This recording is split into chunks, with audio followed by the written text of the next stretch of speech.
Bulletin का आगाज करें। सबसे पहले बात करें सुप्रीम कोर्ट में ताहियात नाअहली केस की समाअत जुमे की नमाज तक मुलतवी कर दी गई। चीफ जस्टिस काजी फायजीसा की सरबराही में 7 रुकनी लार्जर बेंच ने समाअत की।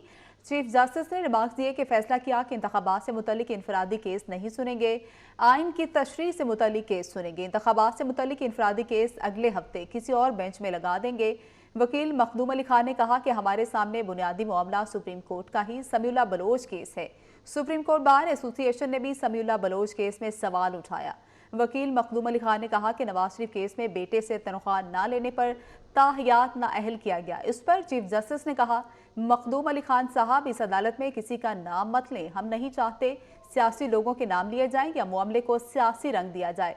जो शख्स खुद अदालत नहीं आया उसकी वकालत भी ना करें। मखदूम अली खान ने कहा कि बानी पीटीआई को ताहियात नाअहल नहीं किया गया। दरख्वास्त गुजार ने कहा कि अदालती फैसले तक हर शख्स सादिक और अमीन होगा।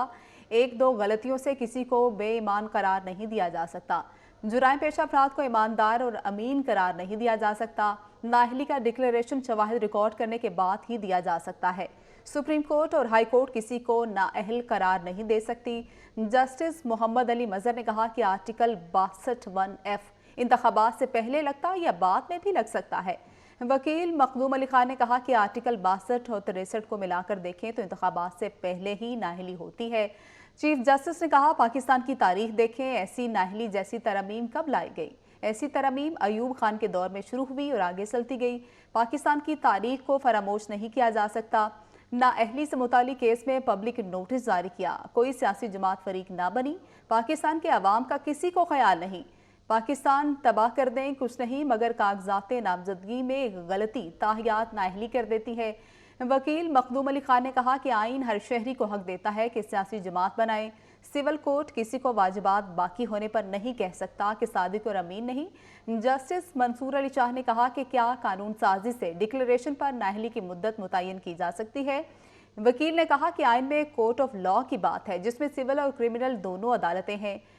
कल जस्टिस मुसरत हिलाली ने पूछा कि आर्टिकल 62 और 63 अलग अलग रखने की वजह क्या थी।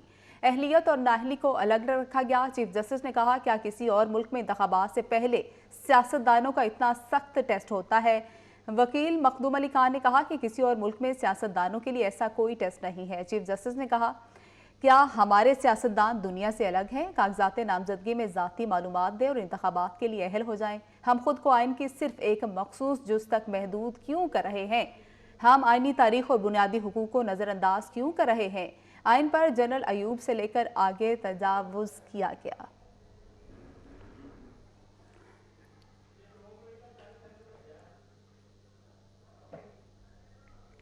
लाहौर हाईकोर्ट में मीडिया पर इंतखाबी सर्वे और प्रोग्राम्स पर पाबंदी के खिलाफ दरख्वास्त पर समाअत अदालत ने इलेक्शन कमीशन के वकील को फौरी तलब कर लिया है। इसी पर बात करते हैं। मलिक अशरफ हमारे साथ मौजूद हैं। मलिक अशरफ, क्या दलाइल दिए गए हैं? जी बिल्कुल, लाहौर हाई कोर्ट ने मीडिया पर इंतखाबी हलकों में सर्वे और प्रोग्राम्स पर पाबंदी के खिलाफ दरखास्त पर समाअत 9 जनवरी के लिए मुलतवी की है और आइंदा समाअत पे इलेक्शन कमीशन के वकील को दलाल समेत तलब किया है। जस्टिस अली बाकर नजफी ने रिमार्क दिए हैं कि ऐसी पाबंदी लगाने की वजह समझ में नहीं आती। पूरी दुनिया में इलेक्शन के दौरान हलकों के मसाइल पर बात होती है, सर्वे भी होते हैं। जस्टिस अली बाकर नकवी ने मियां दाऊद एडवोकेट की दरखास्त पर समाअत की जिसमें उन्होंने मौक़िफ़ ये इख्तियार किया था। इलेक्शन कमीशन ने इलेक्शन एक्ट की दफ़ा 233 के तहत मीडिया के लिए कोड ऑफ कंडक्ट जारी किया और मीडिया के कोड ऑफ कंडक्ट में पहली मरतबा क्लास 12 मुतारफ़ कराएगी जिसके तहत जो इलेक्शन सर्वे है उस पर पाबंदी ऐड की गई है। जिसपे जस्टिस अली बाकर नजफी ने रिमार्क दिए कि बादी नज़र में इलेक्शन कमीशन का नोटिफिकेशन सिर्फ इलेक्शन डे के लिए है। दरखास्त गुजार वकील ने मजीद कहा कि इंतखाबी कोड ऑफ कंडक्ट की क्लास 12 के बुनियाद पर पैमरा ने नया नोटिफिकेशन जारी कर दिया और ये पैमरा नोटिफिकेशन के तहत इंतखाबी हलकों में प्रोग्राम करने पर मीडिया के खिलाफ कार्रवाई का कहा गया है। इलेक्शन कमीशन ने आइन के बरखिलाफ इलेक्ट्रॉनिक प्रिंट मीडिया और डिजिटल मीडिया पर पाबंदी लगाई है और इलेक्शन कमीशन के कोड ऑफ कंडक्ट की क्लास 12 आइन पाकिस्तान के मुसादम है। तो अदालत से ये सदा की गई कि अदालत इस जो नोटिफिकेशन है उसको कलअदम करार दे और इलेक्शन कमीशन का जो इकदाम है इसको कलअदम करार दिया जाए। तो अदालत ने केस की समाअत 9 जनवरी के लिए मुलतवी की है और इलेक्शन कमीशन के वकील को जवाब समेत तलब किया है। जी, इलेक्शन कमीशन के वकील को तलब किया है। मलिक अशरफ साथ ही रहिए, मजीद तफसीलात भी आपसे लेंगे। अब आपको बताएं कि एन 132 से शहबाज शरीफ के कागजात मंजूर करने के खिलाफ अपील पर समाअत इलेक्शन अपील ट्राइब्यूनल ने अपील पर रिटर्निंग अफसर को कल रिकॉर्ड समय तलब कर लिया है। जस्टिस रिसाल हसन सैयद पर मुश्तमिल ट्राइब्यूनल ने शाहिद और इकजई की अपील पर समाअत की। अपील कुनंदा ने मौक़िफ़ अपनाया कि शहबाज शरीफ आर्टिकल 62 और 63 पर पूरा नहीं उतरते। इसी पर बात करते हैं, मलिक अशरफ साथ हैं। मलिक अशरफ, इस मुतालिक भी बताइएगा।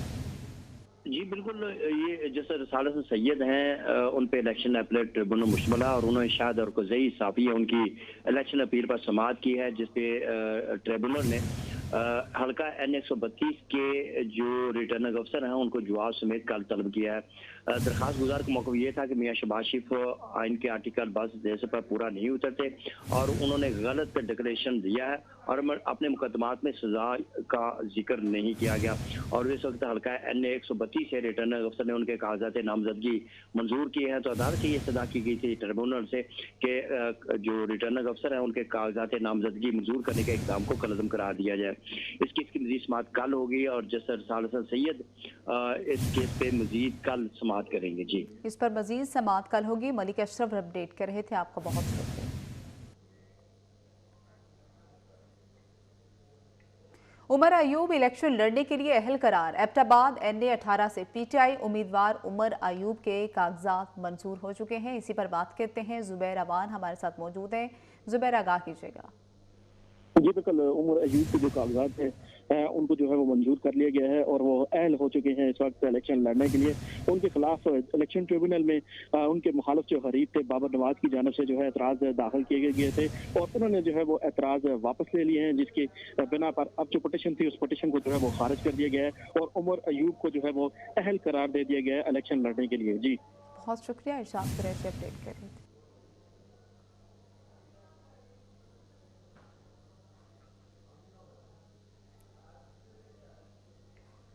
आगे बढ़े, आपको बताएं कि रहनुमा PTI जुल्फी बुखारी के कागजात नामजदगी भी मंजूर हो चुके हैं। जुल्फी बुखारी के NA 50 अटक से कागजात मंजूर किए गए हैं। रहनुमा PTI जुल्फी बुखारी के कागजात नामजदगी मंजूर कर लिए गए हैं। इरशाद कुरैशी हमारे साथ मौजूद है। इरशाद, आगाह कीजिएगा।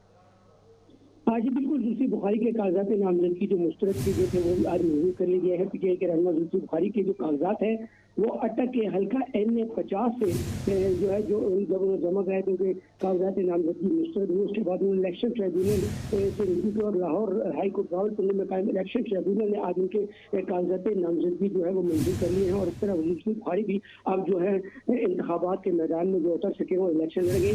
हल्का NA 50 से जुल्फी बुखारी जो है उनके कागजात नामजदगी जो है वो मंजूर किए गए हैं। बहुत शुक्रिया, इरशाद कुरैशी अपडेट कर रहे थे।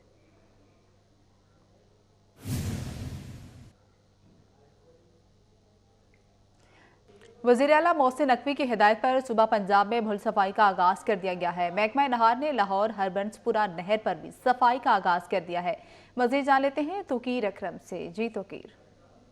जी बिल्कुल, वज़ीर आला पंजाब मोहसिन नकवी की हदायत पर सुबह पंजाब में भल सफाई की मुहिम का बाकायदा तौर पर आगाज़ कर दिया गया है और नहरों की सफाई जो है वो लाहौर के हरबंसपुरा से शुरू की गई है, जिसमें 2 मुकाम पर जो है वो सफाई का काम जारी है। हरबंसपुरा नहर और मुस्लिम टाउन नहर पर सफाई का काम जो है वो जारी है। अब हमारे साथ SDO मौजूद है जिनकी ज़ेरे निगरानी काम किया जा रहा है, इनसे जानते हैं। अच्छा, ये नहर की सफाई जो है वो सालबंदी में की जाती है, तो इससे क्या फ़ायदा होगा और कितनी मुद्दत में ये नहर का काम मुकम्मल होगा और कितनी क्रेन जो हैं वो सफाई का काम करेंगे? इस वक्त हमारी नहर में तकरीबन 3 क्रेन्स हरबंसपुरा ब्रिज से डाउन स्ट्रीम जो है ना वो स्टार्ट हो गई हैं और काम का आगाज़ हो चुका हुआ है।